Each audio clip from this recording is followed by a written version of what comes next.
বাল গঙ্গাধর তিলক ছিলেন ভারতের স্বাধীনতা আন্দোলনের একজন অন্যতম পুরোধা। তিনি শুধু রাজনৈতিক নেতা নন, একজন সমাজ সংস্কারক এবং শিক্ষাবিদ।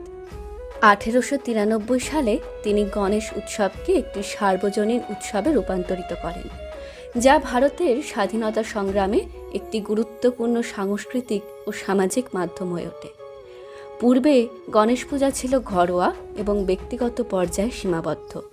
তিলক বুঝতে পেরেছিলেন যে ব্রিটিশ শাসনের বিরুদ্ধে সংগঠিত প্রতিরোধ গড়ে তুলতে হলে সাধারণ জনগণকে ঐক্যবদ্ধ করে তোলা জরুরি। তাই তিনি গণেশ উৎসবকে সার্বজনীন করে তোলেন, যাতে সমাজের বিভিন্ন স্তরের মানুষ একত্রিত হতে পারেন। এই উৎসবের মাধ্যমে তিলক জাতীয়তাবাদী চেতনা ছড়িয়ে দেন। তিনি বিভিন্ন ধর্মীয় ও সাংস্কৃতিক অনুষ্ঠানের আড়ালে রাজনৈতিক বক্তৃতা